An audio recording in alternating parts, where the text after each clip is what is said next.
Bapak Ibu hadirin sekalian, kita sudah mendapatkan paparan dari 3 pembicara yang barangkali kalau kita lihat intinya ada sebuah kesinambungan dari mulai bahwa pandemi COVID ini harus disikapi dengan menguatkan masyarakat. PSBB ini sebenarnya sudah baik, tapi lebih bagus lagi kalau di PSBK.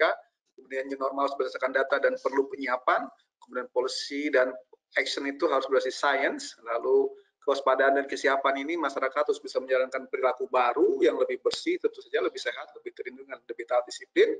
Kemudian kerapihan dalam manajemen pandemi, jangan sampai kemudian lolos dan akibatnya mengakibatkan human capital loss yang barangkali tidak sama-sama ingin kita hindari. Ini ada beberapa pertanyaan di chat. Yang pertama adalah bersinggungan dengan pendidikan anak terutama. Nah, ini bagaimana nih? Seperti itu. Yang kedua, ketika COVID belum mencapai puncak, belum juga perubahan perilaku, apakah new normal lebih berbahaya? Nah, ini silakan dua dulu barangkali direspon, Pak Dodi, kemudian Pak Diki, Bu Agustin, bergilir aja. Silakan Pak Dodi. Ya, terima kasih. Jadi kalau melihat emang faktor daripada pergerakan di sini, emang kita melihat emang dengan teknologi ini formulasi-formulasi kan artinya emang seperti tadi Bu Agustin ya dalam secara komprehensif disampaikan tadi, dari riset kita bisa melihat bahwa dengan teknologi yang dimiliki ini udah bisa dimasukkan informasi-informasi bagaimana hal-hal penting yang mereka, misalnya dari sekarang ini kita lihatlah selama ini mereka bisa melakukan komunikasi dengan gurunya atau komunikasi dengan informasi-informasi seperti apa, jadi bisa terlihat. Emang kalau dengan ekonomi yang rendah emang bisa kita lihat sekarang ini mobile phone ini bukan hal yang mahal lah kalau kita lihat. Jadi yang paling penting bagaimana mereka mempunyai sebenarnya yang kita lihat dari riset kami terlihat bahwa pendidikan tinggi ini yang sebenarnya yang mendominir pengisian dalam kuesioner kita di sini. Yang bawahnya belum ada nih. Ya, jadi artinya bagaimana penggambaran di level bawah ini sehingga penurunan ini bisa diinformasikan. Nah, jadi bagaimana perilaku yang artinya dengan artinya gini, pendekatan protokol kesehatan itu emang sudah jelas. Jadinya artinya pertama ya artinya CTPS lah, cuci tangan pakai sabun misalnya. Nggak ada disinfektan atau yang lain dengan air yang mengalir dan dengan sabun yang itu juga bisa mengatasi. Mungkin dari riset yang kita. Baik, Bu, Pak Diki silakan. Pak Dodi masih? Suaranya nggak kedengeran, Pak. Ya, halo, ya, udah Pak, saya udah. Oke, baik. Pak Diki silakan, Dokter Diki. Singkat saja dari saya untuk Bu Dwi ya, Bu Dwi Palembang. Pertama untuk sekolah harus di treatment sangat khusus karena satu kondisi di mana katakanlah di sini saja sebagai contoh di Australia, kita memastikan banyak faktor untuk sekolah ini dan banyak masukan karena ini termasuk satu grup atau populasi yang treatmentnya harus khusus dengan cukup rawan. Selain juga betul bahwa tingkat kematangan dannya juga belum sempurna seperti orang dewasa, tetapi kebutuhan untuk sosialisasi juga tinggi. Karena sekolah ini buat anak itu jadi semacam pelampiasan beberapa hal yang tidak bisa dia lakukan di rumah dengan orang tua. Ini makanya saya selalu menyampaikan bahwa untuk anak ini harus dilakukan strategi dengan melibatkan banyak ahli psikologi anak, ahli pendidik, guru, orang tua, dan juga tentu epidemiolog dan ahli penyakit menular atau ahli lainnya. Nah, di dalam konsep yang nanti bisa dilakukan, itu tentu ada batasan dulu sebelum sekolah itu dimulai, misalnya di awal tahun depan misalnya. Terutama dipastikan bahwa lokasi itu sudah dalam zona yang aman dari sisi data-data epidemiologi. Kemudian juga tentu ada mulai pedoman yang di institusinya, di sekolahnya sudah dibuat dan sudah dilakukan screening dan segala macam. Saya sudah pernah sharing beberapa pedoman umumnya. Nah, semua itu tentu ada tahapan-tahapan yang harus dilakukan dari saat ini, walaupun dilakukannya awal tahun depan. Karena ini sekali lagi tidak bisa ditunda juga terlalu lama sampai ketika wilayah itu sudah aman. Dan sebagai gambaran di sini bandingannya 1:5, 5 anak, 1 guru. Itu yang ideal secara pencegahan minimal untuk penularan, terjadinya penularan.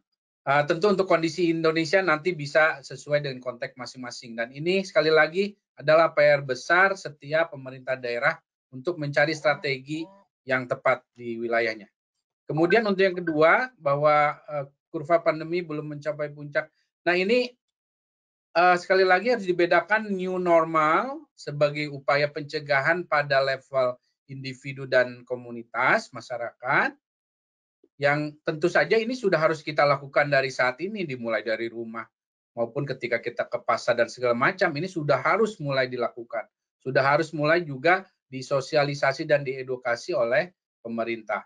Tetapi new normal pada institusi, nah sekali lagi ini yang berbeda. Ini harus memenuhi kriteria yang tadi juga antara lain disampaikan dari WHO. Ini berbeda. Tapi kalau individunya ya tidak ditunda nanti sesuai kriteria WHO, tidak. Tapi individu itu dari sekarang. Tapi ini tidak bisa individu itu masyarakat, apalagi masyarakat kita di daerah sadar sendiri kan nggak mungkin. Nah tadi kan Pak Dodi sudah nyinggung peran posyandu, peran kader. Nah ini yang peran RT RW ini belum terlihat terlalu optimal dalam rangka ini bisa untuk memberi penyadaran, sosialisasi, dan edukasi. Mungkin begitu singkat dari saya. Baik, terima kasih Dr. Diki. Bu Agustin, silakan ditambahkan. Iya, memang tadi sudah disampaikan oleh Pak Diki, jadi saya hanya menambahkan saja untuk pertanyaan yang bagaimana dengan orang tua dan keluarga yang memiliki keterbatasan ekonomi, informasi, dan teknologi, begitu ya. Nah, Bapak Ibu sekalian, memang kondisi yang kita hadapi sekarang ini membawa kita pada suatu kesadaran bagaimana kita memang kurang banyak memberikan perhatian terhadap keperluan-keperluan yang bersifat publik, yang bersifat komunitas. Jadi misalnya saja, kita tidak memiliki katakanlah kebijakan dan konsistensi untuk menyediakan ruang bermain yang cukup pada setiap area perumahan misalnya. Sehingga kemudian anak itu memang tidak punya lahan untuk bermain dengan baik. Nah, seandainya ada, maka ruang-ruang itu bisa digunakan oleh anak-anak karena ruang terbuka begitu, tanpa anak-anak itu harus perlu ke sekolah. Membuka sekolah atau melaksanakan kembali kegiatan sekolah memang perlu pertimbangan yang sangat banyak dan sangat mendalam begitu. Nah, mengenai informasi dan teknologi, saya setuju dengan yang disampaikan Pak Dodi tadi. Ada data yang mengatakan bahwa penggunaan handphone di Indonesia itu sudah sangat tinggi. Sangat tinggi sedemikian rupa sehingga kita meyakini bahwa sebetulnya penggunaan teknologi informasi di dalam pelayanan kesehatan itu tidak akan mengalami banyak kesulitan. Nah, ini juga seperti itu. Tapi memang kemudian keluarga harus bersedia untuk mengalokasikan lebih banyak resource-nya untuk mendukung proses kegiatan anaknya yang sekarang membutuhkan dukungan teknologi. Ini di sini memang letaknya bagaimana kemudian keluarga-keluarga itu harus mengalokasikan lebih banyak sumber daya untuk mensupport kegiatan anak-anaknya yang sekarang banyak di rumah dan banyak menggunakan teknologi. Kemudian mengenai pertanyaan yang kedua dari Dr. Elida, itu tampaknya kita mesti menyamakan dulu definisi dari new normal. Kalau new normalnya itu seperti yang didefinisikan, yaitu suatu kondisi yang bisa menjamin bahwa manusia itu bisa hidup dengan sehat, semua penyakit bisa kita cegah dengan baik, kita bisa mengendalikan, maka seharusnya tidak terjadi perburukan begitu. Nah, cuma pertanyaannya sekarang kalau yang jadi keputusan untuk memulai itu, memulai secara institusi tadi kalau istilahnya dari Pak Diki, itulah yang kemudian harus sangat berhati-hati karena kemudian kita harus mempertimbangkan banyak faktor. Misalnya saja, apakah kita akan segera mulai dalam tanda kutip menormalkan transportasi umum? Nah, itu banyak kan pertimbangan yang harus dilakukan. Termasuk di dalamnya adalah transmisi tadi ya, apa penyakit atau segala macam, dan apakah sektor transportasi itu sudah siap dengan intervensi, dengan tindakan-tindakan prevention, sehingga walaupun dia aktif kembali, tetapi tidak kemudian meningkatkan penularan. Jadi itu pandangan saya. Jadi kita harus mendefinisikan new normal itu dengan tepat begitu, sehingga kemudian bisa meletakkan pada konteks yang tepat juga begitu. Terima kasih Pak Ade. Baik, terima kasih Bu Agustin. Oke, dari operator. Baik, ini pertanyaan berikutnya. Masih efektifkah new normal dilakukan di Indonesia sementara jumlah pasien COVID semakin banyak? Artinya new normalnya dalam bayang-bayang masih abnormal karena kita ditekan oleh kasus COVID. Berikutnya, dari Ibu Ida Ayani Pasaribu, mau bertanya kepada Dr. Diki, new normal untuk sekolah dan kampus bagian penerapannya masih sama ya. Kemudian bagaimana menjalin pembelajaran teori berkhusus praktek di mana harus berdekatan siswa dan mahasiswa. Baik, silahkan diulang lagi atau ini ke Dr. Diki dulu kali ya. Silakan Dr. Diki. Ya, sekali lagi ini mungkin yang Mbak Nurul semoga semakin tercerahkan. Tadi Bu Agustin juga sudah makin menegaskan definisi ya ini yang tadi saya sampaikan, definisi yang berseliweran di masyarakat. Saya khawatir juga di beberapa sebagian pejabat publik tentang new normal ini ternyata masih belum sesuai dengan yang sebenarnya. Definisi sebenar dari new normal adalah sebetulnya dalam kaitan pencegahan, bagian dari strategi pencegahan. Jadi kalau dikatakan new normal yang sekarang ini, itu yang ramai masih orang, saya menyebutnya harusnya masyarakat tahu 3R namanya. Satu, rapat, jangan rapat-rapat, jangan dekat-dekat. R pertama. R kedua, itu ramai. Jangan ke tempat ramai. Juga jangan ramai-ramai. R ketiga adalah ruang atau ruangan. Jangan di ruangan tertutup, ventilasi juga kurang baik. Ini 3R ini harus difahami oleh masyarakat. Ini bagian dari new normal itu. Bagian dari new normal. Dan bahwa jumlah pasien positif COVID semakin banyak karena new normalnya tidak benar. Konsep new normalnya belum konsep yang bahwa new normal itu adalah upaya pencegahan, di mana dia sudah semakin paham, pakai masker, tidak ramai-ramai ke tempat ramai, selalu jaga jarak dan segala macam. Kemudian itu yang untuk individu dan komunitas sekali lagi. Tapi kalau untuk yang tadi juga Bu Agustin sudah singgung untuk institusi, ya tentu ada banyak persiapan. Katakanlah saat ini ada mulai katakan tempat ibadah akan dibuka, ya itu juga harus dipastikan adanya aturan, protokol. Tadi Pak Dodi menyampaikan protokol kesehatan yang diberlakukan di sarana ibadah ini sudah ada. Sudah ada juga kalau bukan dalam tanda tadi tempel di dinding, bukan, tapi ada orang yang memastikan itu berlaku. Ada orang yang memastikan semua mematuhi itu. Jadi ini karena kondisinya bukan kondisi yang biasa. Kita pandemi ini kondisi yang luar biasa, ya. Jadi harus ada perbedaan dari situasi normal. Kedua, tentang new normal untuk sekolah dan kampus.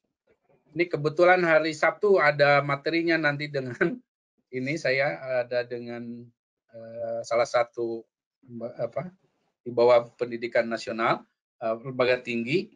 Tapi intinya untuk untuk tempat institusi pendidikan tentu sampai saat ini sekali lagi ada juga kriteria yang harus walaupun ini usia maksudnya universitas ya atau kampus, tetap mereka kan golongan yang juga berisiko, malah kontribusinya sekarang makin tinggi nih Secara global sekarang saya sampaikan yang tadinya di usia 50 ke atas, sekarang udah nurun nih. Karena yang atas udah mulai pada sakit kemarin-kemarin. Nah ini jadi nurun. Nah ini artinya intinya semua golongan usia Pak untuk COVID ini sama semua risikonya. Ini artinya harus berhati-hati. Sekali lagi prinsip pencegahan lebih baik dari mengobati itu tetap berlaku sampai kapanpun. Dan sekali lagi untuk pembelajaran segala macam mungkin ini akan harus ada kajian khusus karena saya bukan pendidik ya. Intinya ya pasti harus melibatkan ahli-ahli terkait. Baik, terima kasih Dr. Diki. Pak Dodi silakan tambahan Pak Dodi. Ya baik, terima kasih. Jadi kalau kita bicara efektif normal tidak, emang harusnya kita udah harus berani untuk masuk ke kenormalan baru.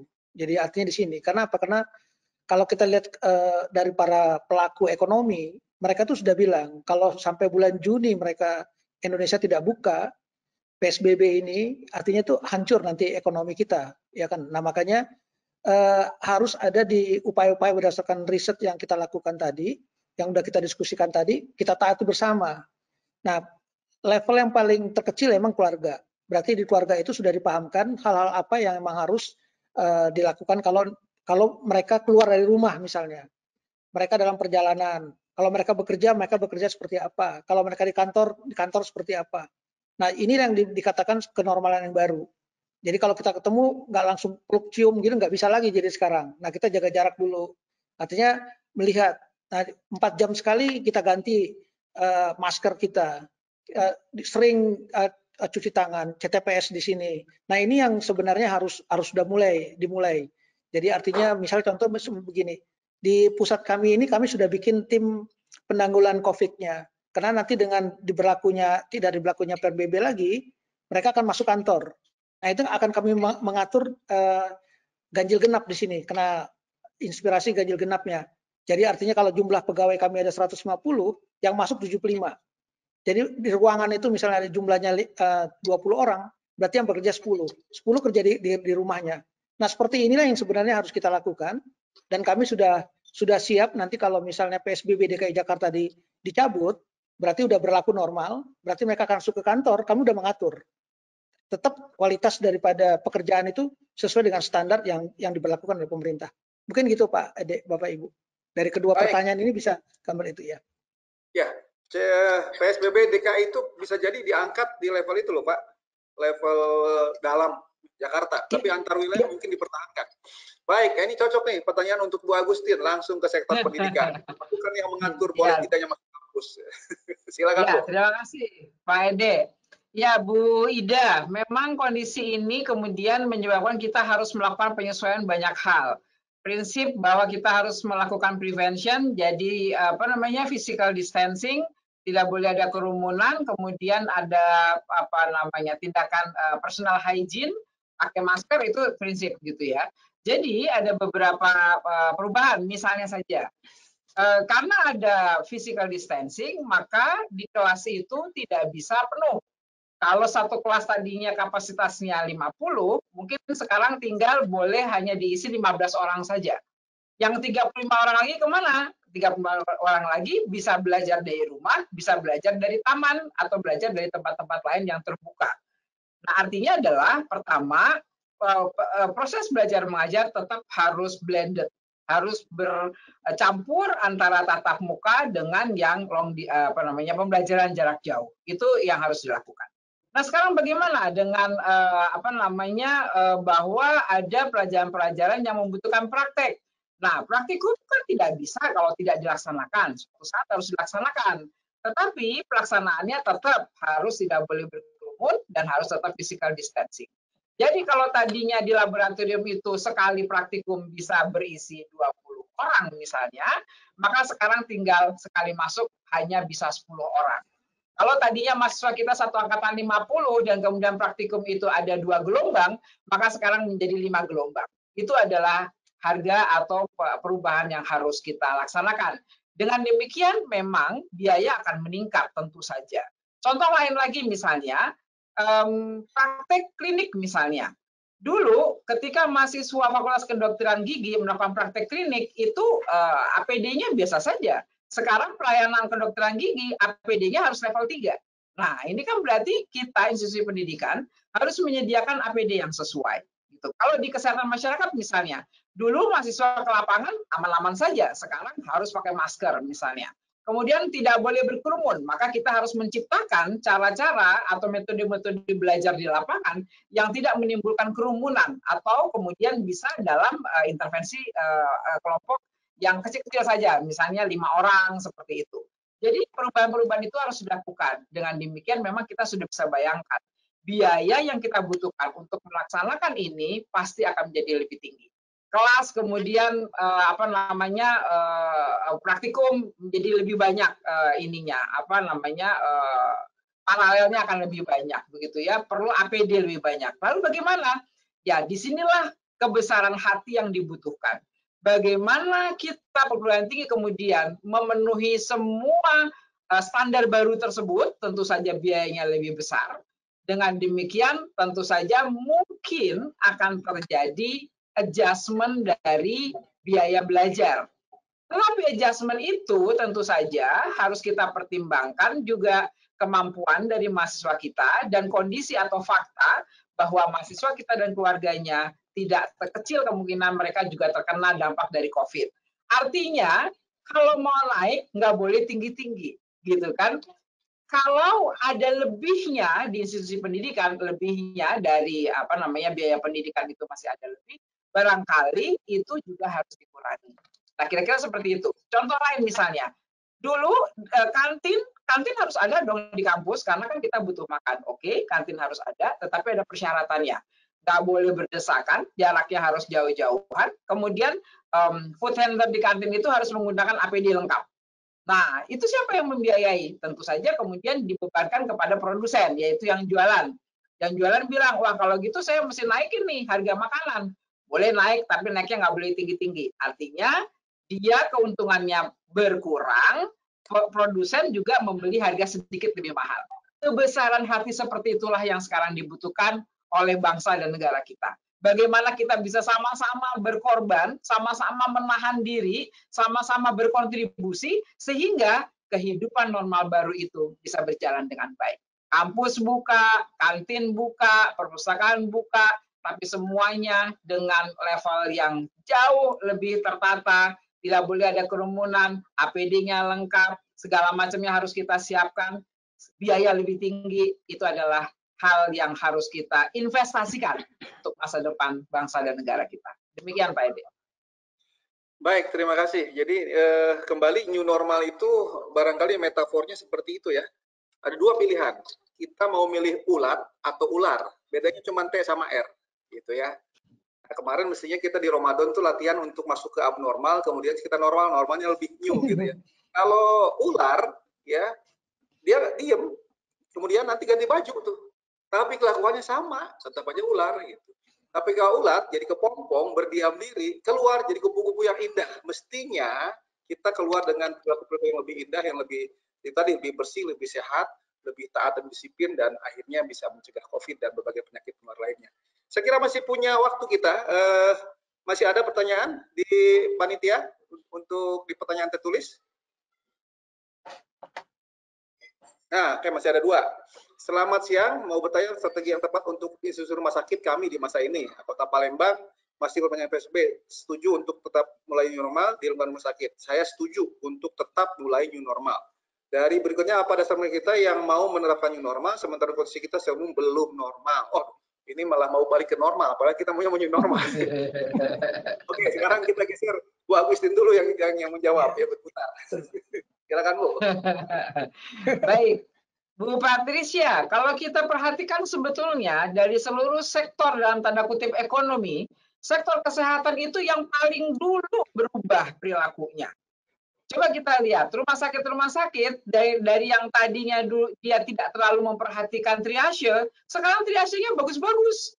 Karena dia harus melindungi petugasnya, stafnya, dan juga melindungi pasiennya, begitu kan? Ketika orang lain masih belum berpikirkan mau pakai APD seperti apa, di rumah sakit sudah berjalan itu APD-nya. Jadi sebetulnya bisnis yang paling siap, walaupun risikonya juga paling tinggi, untuk segera quote-unquote normal, itu adalah pelayanan kesehatan. Sebetulnya, itu kalau saya lihat ya. Memang kalau kita lihat risiko dalam hal di situ penularan bisa terjadi sangat tinggi, tetapi justru karena kita kemarin ini tidak mungkin tidak buka, maka banyak rumah sakit yang sebenarnya sudah mempersiapkan diri. Nah, tinggal ini sekarang balik lagi gitu ya. Kalau kita menerapkan standar-standar baru dalam pelayanan rumah sakit, pasti biaya meningkat. Nah, sekarang bagaimana caranya? Ini ilmunya Pak Ede ini, kita bisa melakukan perhitungan dalam tanda kutip tarif yang kemudian merupakan kompromi antara peningkatan memang biaya yang dibutuhkan karena kita mengaplikasikan standar baru, yang sebagian harus ditanggung oleh konsumen, sebagiannya lagi ditanggung oleh kita dalam tanda kutip dalam bentuk kasarnya berkurang penerimaan rumah sakit misalnya seperti itu. Tapi saya melihat rumah sakit itu justru yang paling siap karena kita sudah siap-siap karena selama pandemi ini kan kita tidak pernah tutup gitu ya. Kemudian apa dasar pemerintah yang sudah mau? Nah, ini balik lagi tadi karena pemahaman kita yang belum sama mengenai apa yang disebut dengan new normal. Bahwa new normal itu adalah sebuah tindakan preventif. Jadi justru cara hidup baru yang merupakan bertumpu pada tindakan preventif ini sangat dibutuhkan. Kita mulai dari tingkat individu, nanti pelan-pelan kita siapkan sehingga pada tingkat komunitas, tingkat institusi itu kemudian siap untuk memulai kehidupan barunya. Demikian Pak Ede. Baik, terima kasih Pak Agustin. Pak Dodi, silahkan menyambung. Ya, baik. Jadi keputusan Menteri Kesehatan, Menteri Dalam Negeri. Jadi kalau keputusan Menteri Kesehatan itu sebenarnya ada fokus yang kita lihat pertama. Jadi institusi rumah sakit ini faktor yang dibagi 3 dia, yang rendah, sedang, dan tinggi. Berarti institusi rumah sakitnya tinggi sekali. Nah, kalau tinggi di sini, bagaimana dengan pegawai yang ada di rumah sakit, yang ada pasien di sini, ada keluarga di sini. Jadi artinya kalau dari Kementerian Kesehatan itu mengeluarkan peraturan itu, ini sudah rumah sakit sudah jelas. Berarti dia satu faktor pekerjaan yang tinggi. Nah, pengaturannya juga harus tinggi.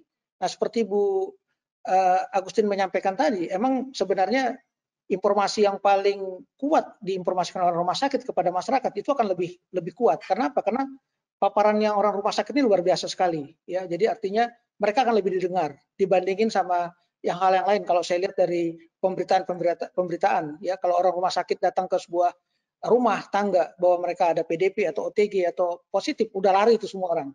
Ya, jadi makanya perlu penekanan di sini. Yang kedua adalah faktor daripada lingkung itu bekerja sendiri. Jadi kalau kita lihat misalnya pengaturan rumah sakit tadi emang udah lebih banyak jadinya. Emang akhirnya cost juga lebih tinggi. Karena apa? Jangan sampai nanti penularan itu terjadi di rumah sakit dan rumah sakit akhirnya ditutup. Bisa kita lihat contoh misalnya kalau kita di beberapa televisi saya melihat di Maluku kemarin di Ambon itu 4 puskesmas langsung ditutup karena perawatnya kena pegawai kesehatannya kena positif. Nah, ini kan berarti ketidakpatuhan protokol kesehatan di rumah sakit. Jadi artinya kita harus siap bahwa kenormalan baru ini akan terjadi. Jadi artinya harus sudah siap bahwa kita harus mengatasinya itu.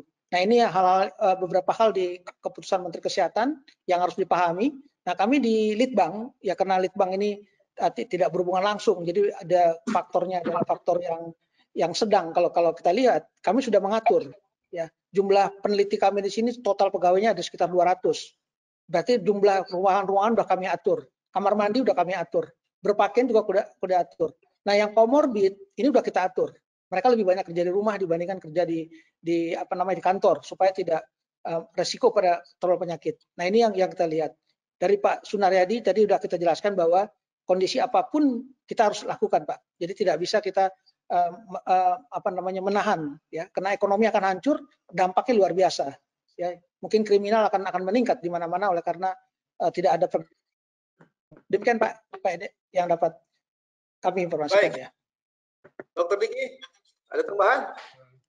Singkat saja, untuk yang rumah sakit, mungkin nanti bisa lihat di Rumah Sakit Cicendo. Saya udah bantu, Cicendo sudah punya pedomannya, guideline, karena ini sekali lagi seperti Bu Agustin tadi sampaikan, sebetulnya rumah sakit kan sudah punya infection control. Tinggal di infection control inilah yang sebetulnya di review, disesuaikan. Walaupun secara umum sudah siap sebetulnya. Dan memang harus siap. Dan artinya ketika itu ada terjadi infeksi, ini yang harus direview ulang. Ada apa? Artinya ada protokol yang tidak diterapkan. Dan sekali lagi new normal ini memang harus mulai siap, terutama di unit-unit yang sifatnya melayani masyarakat.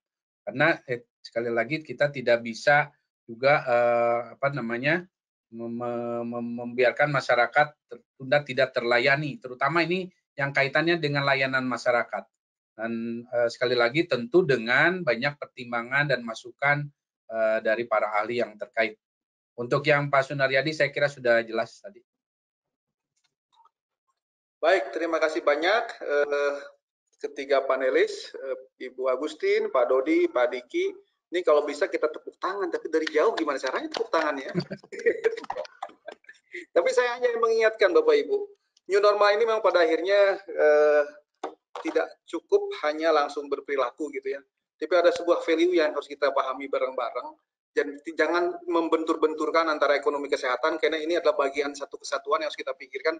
Bagaimana solusi bersama ini bisa kita keluar dari pandemi. Tentu saja harapannya orangnya sehat, kemudian ekonomi segera pulih. Karena itu maka protokol kesehatan harus ada pada setiap sektor kehidupan, itu tidak tawaran. Rumah sakit sudah jelas, PPI itu tidak boleh ditawar lagi gitu ya. Untuk teman-teman yang bekerja di rumah sakit, saya waktu menyiapkan rumah sakit UI itu diutus oleh Bu Agustin dengan tim multifakultas ke Jepang gitu ya, belajar 1 minggu, pagi di kampus, siangnya di rumah sakit gitu. Nah yang terjadi di sana kalau saya datang ke nurse station tuh nggak ada apapun, minuman pun nggak ada, betul-betul siap untuk bekerja. Kalau di kita mohon maaf ya, ada Indomie, kadang-kadang ada sambal terasi di situ gitu ya. Ini sudah tidak boleh lagi, itu adalah old normal gitu ya, sesuatu yang masa lalu sudah kita lewatkan. Begitu juga misalnya ke ruang kerja di kampus, nggak ada minuman, semuanya di vending mesin, minum situ aja, kemudian masuk kerja biasa. Ini yang barangkali sesuatu yang memang pada tahap awal kita nggak terbiasa, tapi kalau kita membiasakan gitu ya, value-nya kita pahami, itulah berbasis science atau scientific base, kemudian policy-nya diterapkan, lalu kita semua sama-sama menjalankan dengan demikian, maka potensi penularan penyakit COVID termasuk penyakit lain yang menular itu juga bisa minimal. Saya kira ini yang harus kita ikuti bersama, bahwa pada dasarnya tuntutan new normal itu adalah sebuah tuntutan kehidupan, mengingat manusia makin banyak, ya kan? Penyakit juga makin banyak, dan penyakit bukan hanya COVID. This is from tomorrow itu bisa macam-macam. Barangkali nanti Dr. Diki pulang dari Griffith bisa cerita lebih banyak ke depan. Begitu juga Pak Dodi dengan riset-risetnya, lalu Bu Agustin scientific point of view-nya bisa juga diperbanyak. Saya kira ini diskusi yang sangat menarik siang ini. Sayang barangkali waktunya walaupun masih 8 menit, tapi kalau masih ada, kita masih bisa satu sesi lagi, tapi kalau nggak ada, kita akan tutup segera. Masih ada nggak panitia? Satu pertanyaan lagi barangkali? Oh, habis. Baik. Pak Rahmat Sentika masih ada? Pak Rahmat? Nah, ini khasnya webinar begini, mencari peserta kita panggil-panggil. Diumumkan. Tapi ini memang lebih aman, tidak terjadi penularan apapun. Baik, kalau nggak ada, saya kira waktu kita sudah cukup ya, sudah efisien. Alhamdulillah. Intinya adalah new normal bukan sesuatu yang datang dengan sendirinya, tapi harus kita siapkan dengan sebaik-baiknya dengan menerapkan protokol kesehatan yang baik, dan protokol kesehatan yang baik tentu saja harus berbasis sains dan science.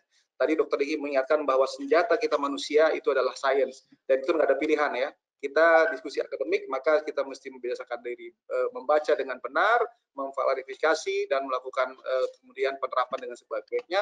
Kalau nggak ada, kita perbaiki. Dan dalam penerapan juga selain protokolnya juga diterapkan, lalu ada measure-nya ya. Measure-nya inilah yang kemudian jadi feedback, kalau kurang baik diperbaiki, apanya yang kurang gitu. Jangan kemudian kita sudah berikan semuanya, petunjuk pedoman sudah diberikan ya. Dokter Diki tadi mengkritik kita ya. Tapi RT RW kok diem aja, ternyata belum dipastikan. Padahal di dalam public health, selain assessment policy development, di ujungnya adalah assurance, pastikan dikerjakan.